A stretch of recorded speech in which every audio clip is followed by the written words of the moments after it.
you for joining us in today's broadcast and the Connection Point End Times briefing. And as each week goes by, there is one word that really comes to mind in looking at all that's happening in the world around us, and that's the word wow. Because sometimes you're left shocked, or you can't believe what's happening, or what on earth is going on. And every week brings a new disillusionment with the mainstream media. Anyways, in today's update, there are several news items that to give you a pulse on what's going on in a general way. One of those came out of the Jerusalem Post, and we've talked about this before, how Iran is one of the most dangerous countries in the Middle East, was the headline.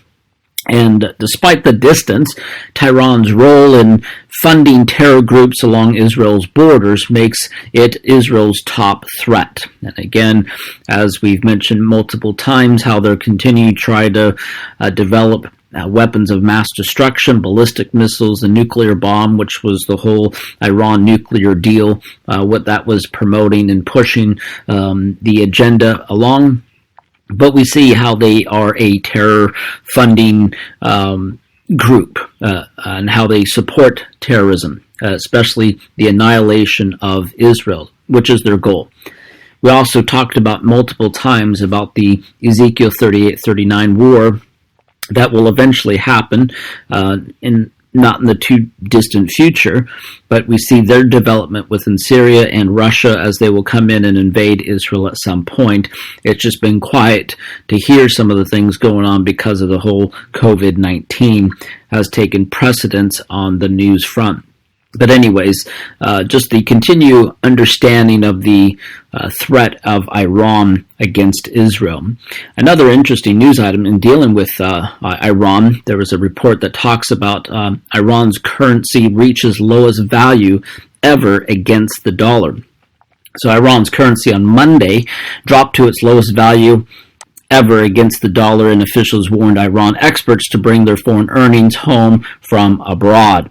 Money exchange shops briefly traded in the Iran rial 200,000 for a dollar, and later in the day the currency was valued at 198,000 rials against the dollar. So you're seeing the plummeting of their currency system, and a lot of it is because of the sanctions that was put on them. The sanction have caused the Iran's oil exports, the country's main source of income, to fall sharply. Another interesting item to keep track of, and we mentioned this before, is the technology of tracing people and keeping track of people.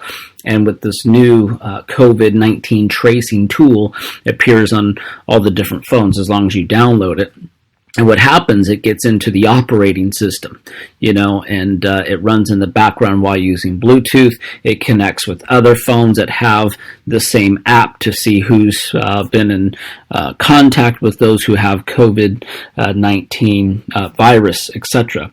But what you do see is how they're keeping track of people, monitoring people through this as well. So it's one of those interesting technology that is being developed, and it's certainly going to be a tool the global government will be using, not necessarily this particular app, but things like this to keep track of people, to monitor people.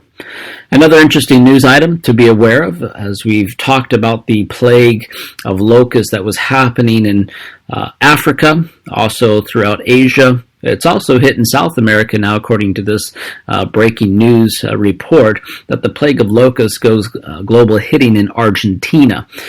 So they're swarming all over there from Paraguay to Argentina. They said there's about 40 million of these locusts that are passing through the area in northern part of Argentina on Tuesday.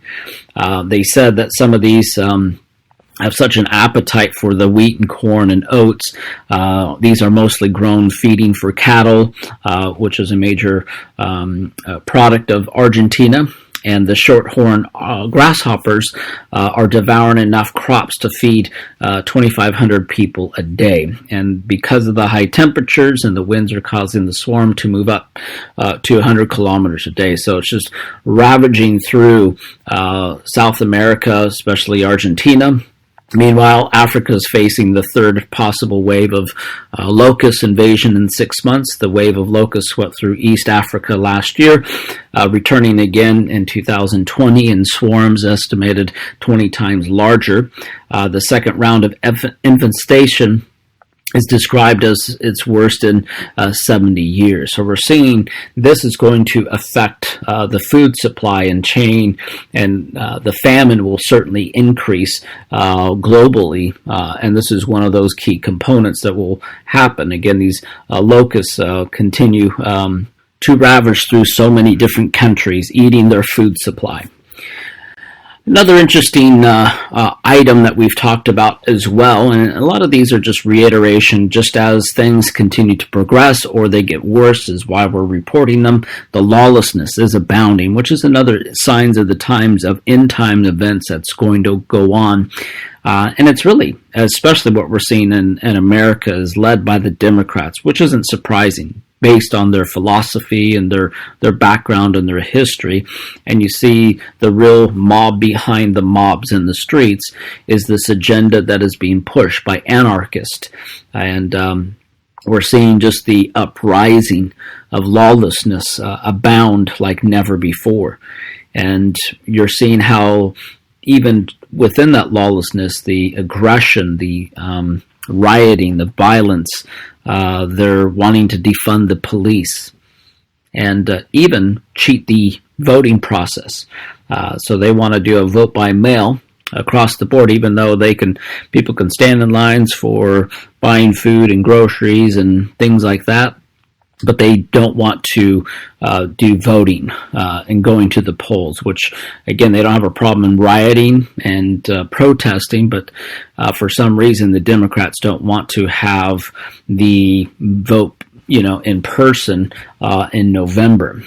So they want to do the mail because this is where primarily those that are cheating the system are Democrats, and how they try to even put those who have died voting in there. So because they want their candidate to win, so they'll cheat, do whatever they can.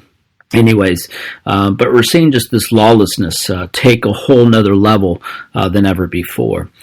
And the last item, which ties into the lawlessness, which you're seeing how societies that try to erase their history are doomed their future.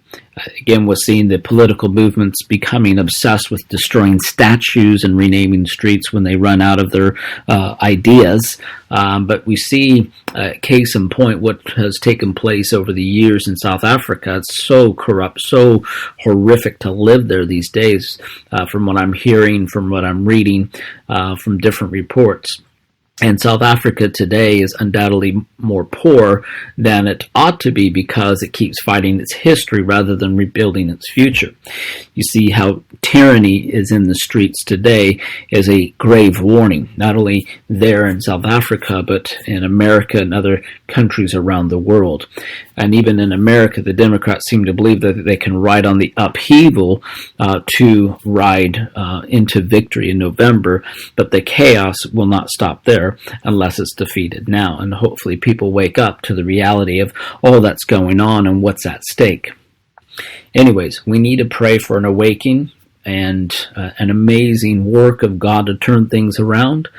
And with all that's going on, we know that we're getting closer each day, each week for the rapture of the church. So my friends, get right, stay right with the Lord.